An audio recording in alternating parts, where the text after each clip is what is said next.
Pernah nggak lo denger cerita dari temen tongkrongan lo atau baca di forum creepypasta soal sebuah website rahasia bernama Red Room? Gue tebak ceritanya selalu sama. Katanya kalau lo masuk dark web dan punya cukup banyak Bitcoin, lo bisa masuk ke sebuah room live streaming rahasia, katanya gitu. Dan di sana lu bisa nonton menyaksikan atau nonton penyiksaan manusia secara live, dan viewer yang bayar paling mahal bisa request metode penyiksaan langsung ke algojonya di depan kamera. Serem ya? Pasti. Bikin penasaran? Iya banget. Tapi masalahnya guys, ini cerita itu 99% hanya omong kosong.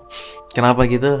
Kita ungkap, kita bahas di sini. Nah, gue Maulana, di episode ungkap kali ini kita bakal pakai akal sehat kita dan logika teknologi buat ngehancurin mitos Red Room yang udah ngebodohi internet selama belasan tahun mungkin.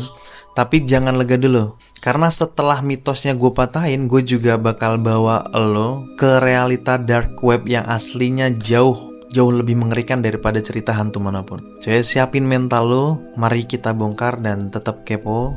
Stay kepo karena kepo adalah kunci. So, kita ungkap di video kali ini.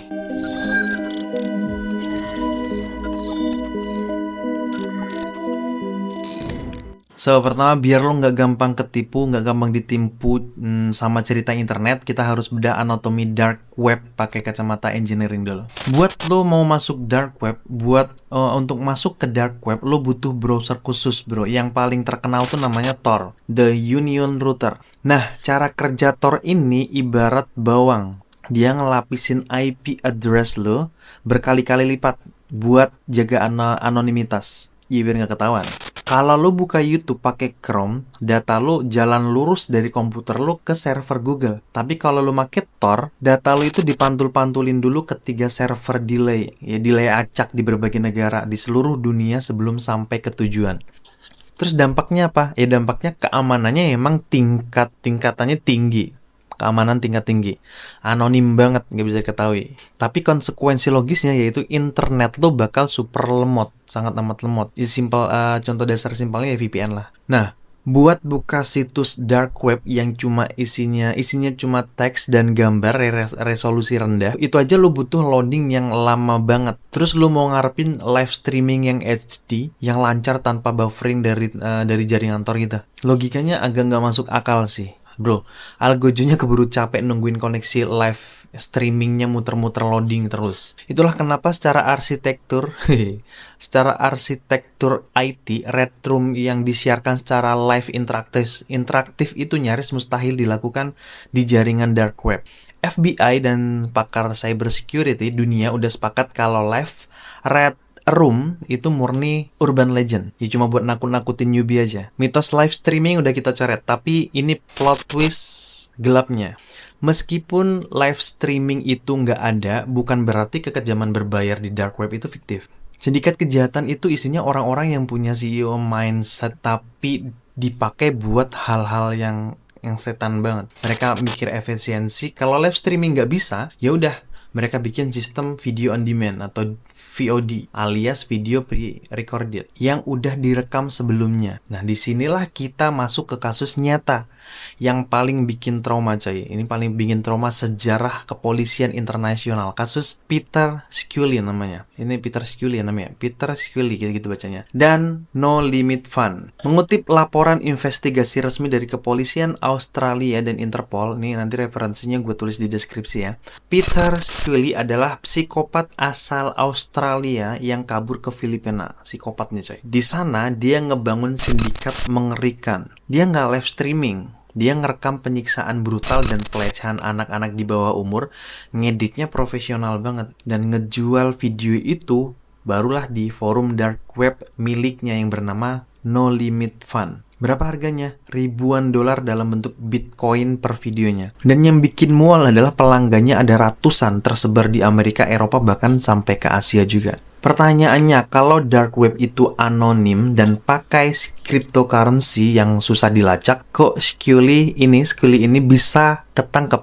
Nah, ini pelajaran penting buat lo semuanya. Yang mikir hacker itu nggak bisa tersentuh, itu salah. Karena sepinter-pinternya mesin, titik lemah utamanya cyber security itu selalu ada pada human error, ya, kelalaian pada manusianya. Mungkin emang mesinnya bagus, tapi kan selalu ada yang namanya human error, kelemahan atau kelalaian manusia. Jadi Interpol ini nggak langsung ngecek jaringan Tor-nya si Scully ini, karena itu bakal buang-buang waktu. Yang mereka serang adalah jejak uang dan kelalaian logistiknya. Jadi polisi ini ngebuntutin aliran dana Bitcoin dari para pembeli, coy. Melacak komunikasi email di luar jaringan Tor sampai akhirnya kepolisian Filipina atau NBI bisa ngegerebek rumahnya di Mindanao pada tahun 2015. Ini bukti empiris bahwa kejahatan paling sempurna di internet pun pada akhirnya butuh logistik fisik di dunia nyata, ya nggak? Dan di titik itulah mereka hancur. Kemudian Scully divonis hukuman penjara seumur hidup dan hukuman mati pada pengadilan banding. Sementara para pembeli videonya satu persatu itu masih diburu oleh FBI dan Interpol di negaranya masing-masing. And guys, let's be real and be humble dulu ya. Sering banget kita lihat orang-orang di TikTok atau di YouTube ngeglorifikasi dark web. Banyak kreator yang bikin konten-konten kayak gaya-gayaan nyari red room, so-soan beli mystery box dari dark web katanya, seolah-olah itu adalah teman bermain yang keren dan edgy. Nggak, coy, itu nggak keren sama sekali. Realitanya di balik dark web bukan hacker para topeng anonymous yang lagi ngetik kode hijau matrik gitu. Realitanya adalah jaringan kriminal global, perdagangan senjata, narkoba, dan orang-orang kayak Peter Scully ini yang hancurin nyawa anak kecil demi uang. Jadi jangan pernah iseng nyoba-nyoba akses kalau lo nggak punya kapasitas cyber security tingkat dewa. Yang ada lo cuma bakal ngundang malware atau ransomware, lo tahu kan itu? Atau malah masuk ke radar pengawasan otoritas keamanan internasional. Itu malah makin ribet urusan lo. So guys, kesimpulan dari ungkap hari ini adalah logika dan sains selalu bisa membedah ketakutan kita.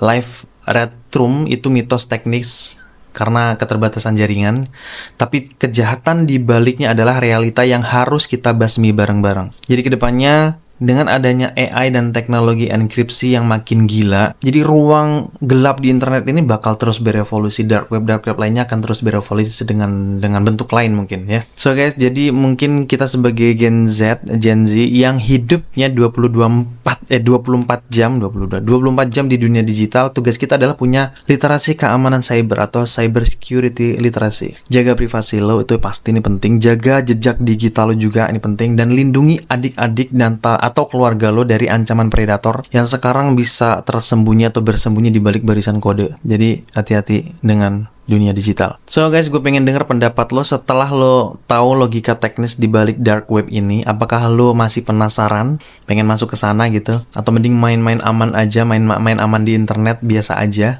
Coba ketik opini lo di bawah di kolom komentar. Mari kita debat di situ dengan smart. Ya, kita debat smart di situ ya. Dan kalau lo ngerasa konten yang ngebedah mitos pakai logika keras kayak gini bermanfaat, wajib banget buat kalian semuanya klik tombol like, subscribe, ya, nyalain loncengnya biar lo nggak ketinggalan kalau gua upload video mind blowing lainnya kayak gini. Share videonya juga ke teman-teman lo juga yang suka kemakan konspirasi dark web biar mereka biar mereka melek teknologi lah. Itu aja guys, mungkin terima kasih, thanks a lot guys sudah nonton video ini. Gue Maulana, tetap kritis, stay logical, dan stay humble. Dan jangan lupa tetap kepo, karena kepo adalah kunci.